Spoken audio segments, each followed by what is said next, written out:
Welcome to What Am I Looking At, a podcast from the Department of Art and Design at Arkansas State University. My name is Dr. Tima Balducci, and I'm a professor specializing in modern and contemporary art. Throughout this series, each presenter will be giving insight into works of art that are in some way unusual, sometimes strange, sometimes hard to understand. I hope you enjoy today's exploration of the visual on your radio. Let's go back to the end of the 19th century to talk about a famous painting done by the Norwegian artist Edvard Munch.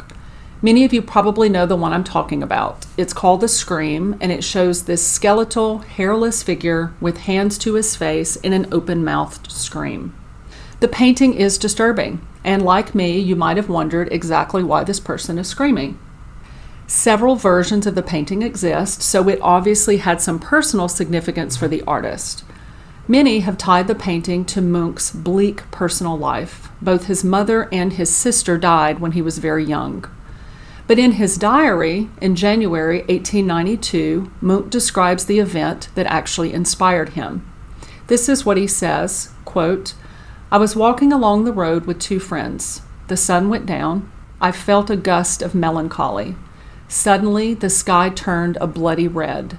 I stopped, leaned against the railing, tired to death, as the flaming skies hung like blood and sword over the blue-black fjord and the city. My friends went on.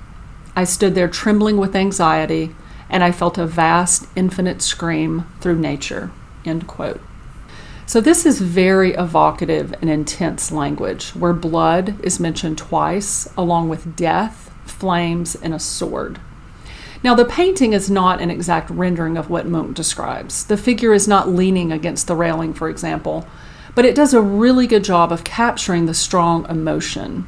The scream alone would be sufficient to convey despair, but in the painting, Munch is also experimenting with color and composition so that they add to the general feeling of anxiety. He makes the sky a vivid red that evokes the blood and flames mentioned in his diary, and he uses a really dramatic perspective for the boardwalk so that the viewer seems pulled into the painting.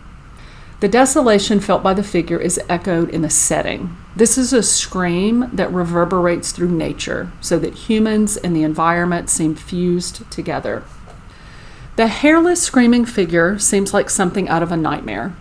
But I think the fear it conveys is something we've all felt to some degree, and it's one of the reasons the painting continues to resonate with viewers. The scream has been especially popular since the late 20th century. It appeared on the cover of Time magazine in 1961. More than one version has been stolen, and another version sold for $120 million a few years ago.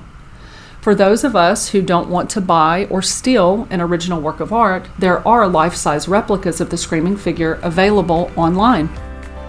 What Am I Looking At is provided by KASU in collaboration with the Department of Art and Design at Arkansas State.